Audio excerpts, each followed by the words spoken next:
Yo, welcome back to Car Chat. I'm Gerald, and today I'm going to be breaking down with something a little bit different. Yesterday we got a little bit deep, a little philosophical. Today I want to take a step back from that and let me tell you about one of my favorite games, okay? One of my most favorite games is Shin Megami Tensei, a 1 for the Super Nintendo. And that might sound a little odd to you. It has actually been officially translated for iOS, which I never had that version, so I have the Aeon Genesis patch for it, okay? Aeon Genesis patch has issues. There is an addendum, look it up, add it to the ROM hack translation for it, and it will make it play it perfectly in English, okay? But why do I like SMT? Well, I'm just going to give you guys like a blow-by-blow recap of what I feel about the first one. The best way I can express it, man, is let me just tell you the opening of SMT1 so you understand how insane it is. Okay? So, you wake up, you get a spam email. It's from Stephen Hawking.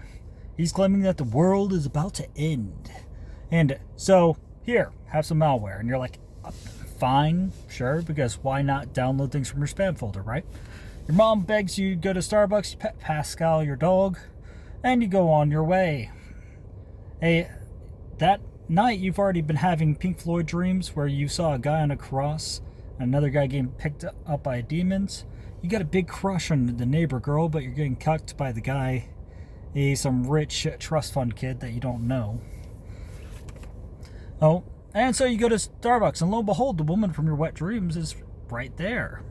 And it's like, dude, this might be looking up, you know what I mean? But you go behind the sporting goods shop because, early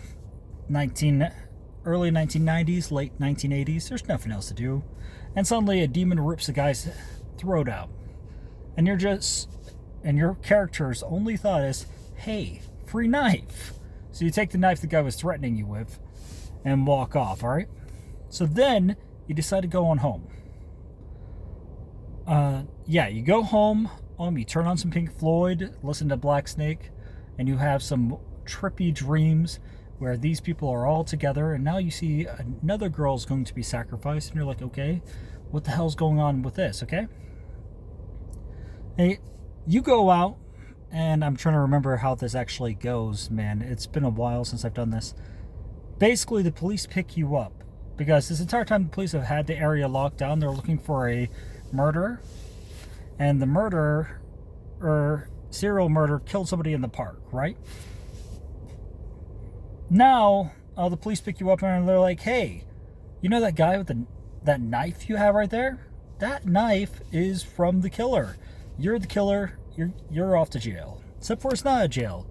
They haul you into a hospital where they throw you in a room with the guy who basically has been cucking you the entire time, and you're like, Jesus fucking Christ. And he's like, I'm just a good Christian boy. We got this all together. You roam around the hospital for a little bit. You see that there is... Sorry about that. You see Stephen Hawking show up magically to upgrade your comp, and then you go and face off against the... what was it? You find out that the hospital director is not actually helping people, but he's actually a demon who's sewing people together. So you put him down, and you're now starting to recruit more and more demon allies.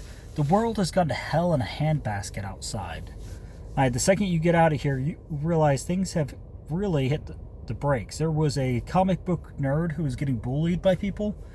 Well, he's picked up a gun, and he's like, everybody stay the hell away from me. And you're like, hey, man, you want to roll with us? And he's like, fuck yeah, let's go kill these guys. The Yakuza are busy running around on the street. The police that have been blockading Kikijoji neighborhood has now been replaced by the military because demons are pouring out everywhere and nobody knows what to do. Specifically in this game, demons are coming out of computers because, lo and behold, Stephen Hawking, the whole reason he handed out that malware virus in the first place is Stephen Hawking in this universe did a little fucky-wucky. And his little fucky-wucky was that he opened a portal to hell via the internet. Now anybody with a modem has demons coming out of their homes. And the world is quite literally about to end. Let me get a drink. This has been a long, breathless rant, man.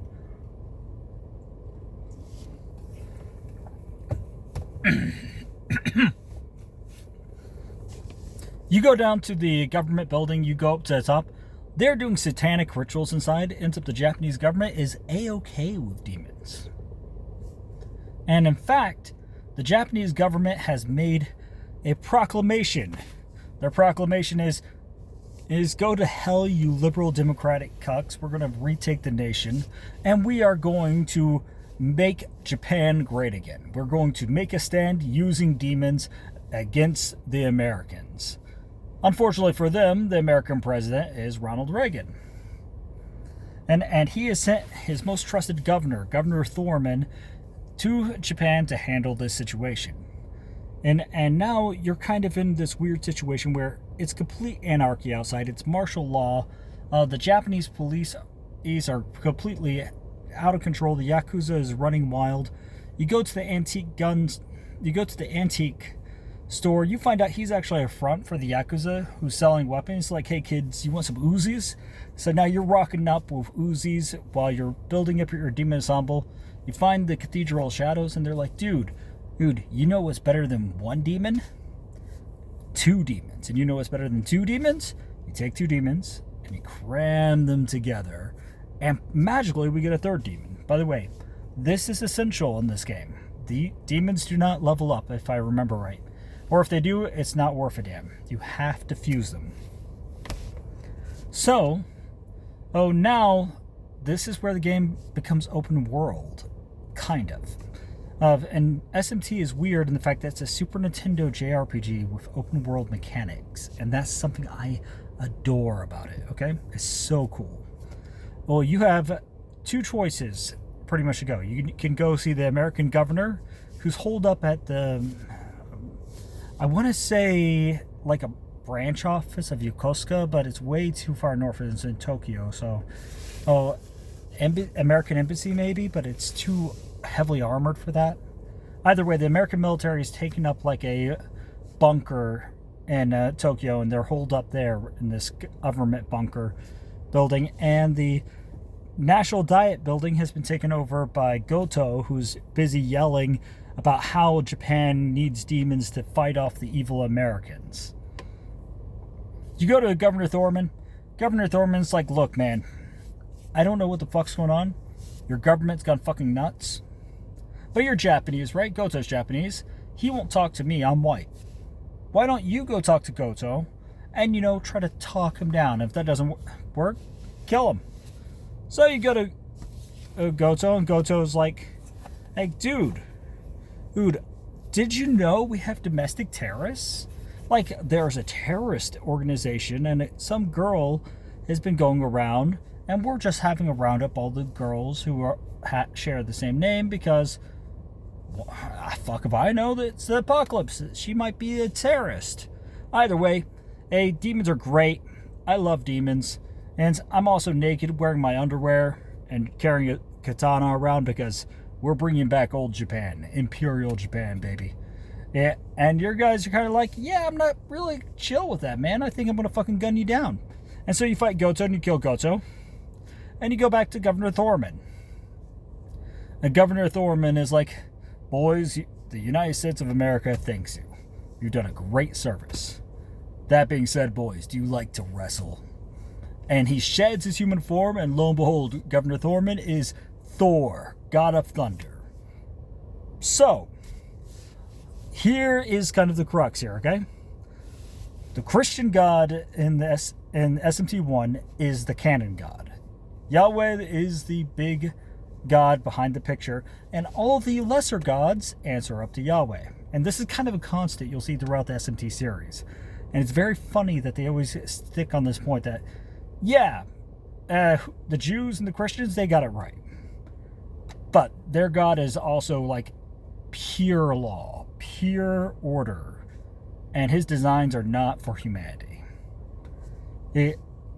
And basically, Thor, God of Thunder, answers to God Almighty because, lo and behold, plot twist, the current president of the United States at the time is Ronald Reagan. So, you have to take down Thor no matter what. You fight Thor, you finally take him out. Thor is weak to thunder for some reason, which is hilarious. And then Thor's like, I did tell you I was an American governor, and I was sent here by the president, right? And he presses the button. Nukes are inbound to Japan in 10 minutes. You have 10 minutes to try, cry, run, and it doesn't matter what you do. The nukes will land. And God has basically said, Japan is a demon-infested hellhole. Nuke it. And so, lo and behold, they do. And the nukes land, and you get blasted off to Buddhist heaven, or a Buddhist afterlife, called the Diamond Realm. And in the Diamond Realm, there's an old man who is supposed to be what was he? He was supposed to be like some type of Japanese celebrity, like a child celebrity, who had let a lot of bad rumors. I remember I was chatting with a Japanese buddy of mine, and he mentioned something like that. And his two ogre buddies, okay?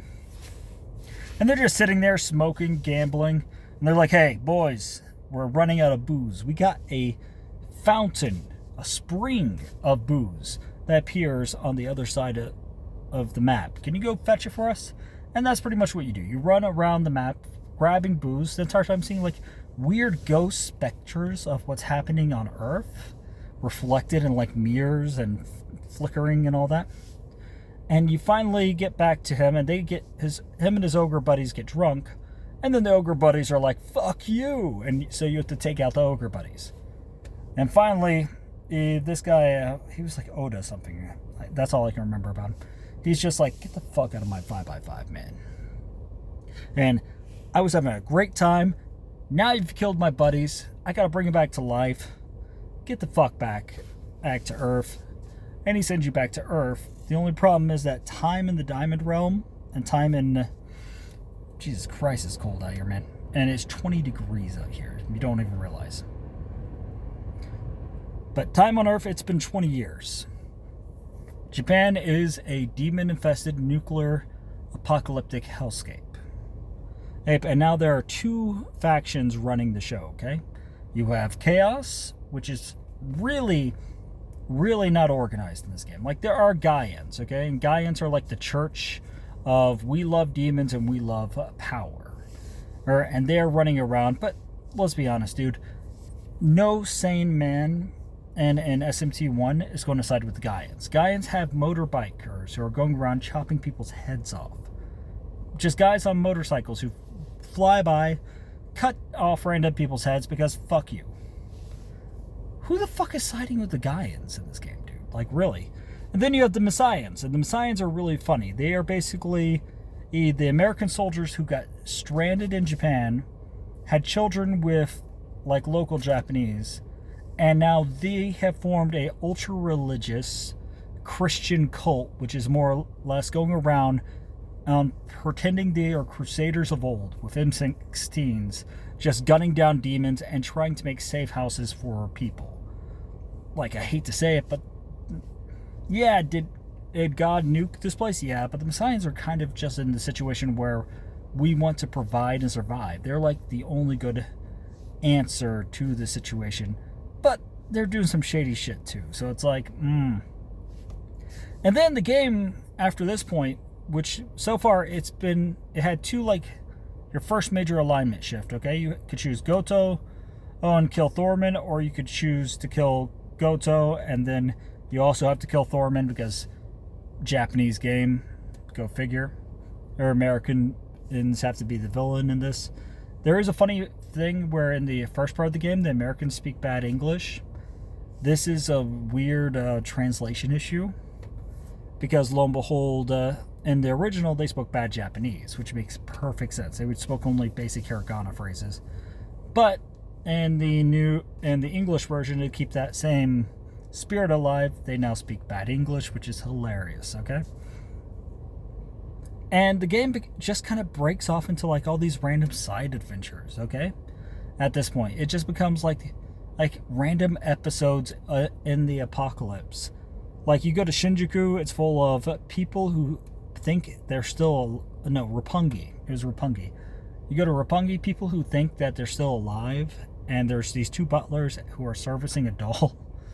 And it's just like, what the fuck am I dealing with? But everybody's actually a zombie. It's just an illusion to keep them thinking that life has still gone on the way it used to be.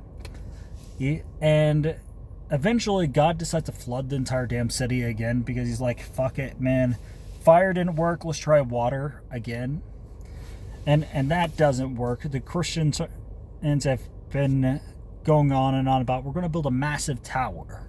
Or we're going to build a tower to the heavens, and all you heathens cannot get out because we know God's going to flood the city.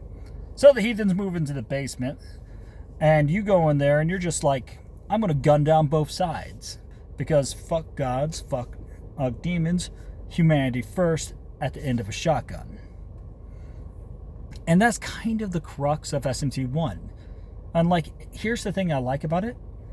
While the adventure goes on like these insane jumps and gambits, okay? And I'm talking about really wild plot threads. Like there's an entire part where you dive into another person's mind to retrieve their personality back from them, even because there's a demon who is now inhabiting their mind, causing a block in their personality, I think. It was a very confusing plot point.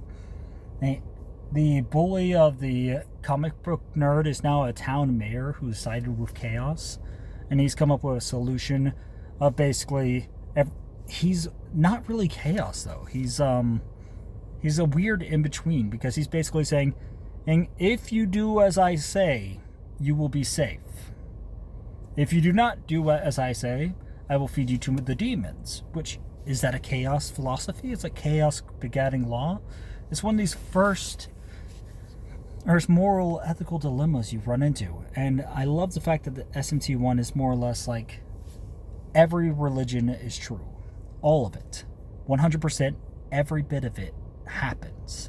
It is completely relevant. Every single thing you can imagine is all true. It's just that they all work for this guy or they all work for that guy, and they all kind of fit into this divine hierarchy, okay? And yeah, man, I know there's been a little bit of a ramble of me ranting, but I just wanted to try to express how much I love this game. Like, this is one of the most insane, eye-opening plots ever, and it came out on a Super Nintendo. Wrap your mind around that. This is all on a Super Nintendo. It's a first-person dungeon crawler for the most part, with like, sometimes you have a cursor on a world map, and that's the entire gameplay system. And it's a classic dungeon crawler too, other than like the Pokemon monster mechanics, which by the way, I like to point out, they invented first. Pokemon came out well after this game, so it's the other way around on this case, you know what I mean? But yeah, man. So, thank you guys for coming into my little car chat. I just wanted to do something light because I got a little bit serious yesterday. And I hope you guys will join me next time here on the Workshop. Peace.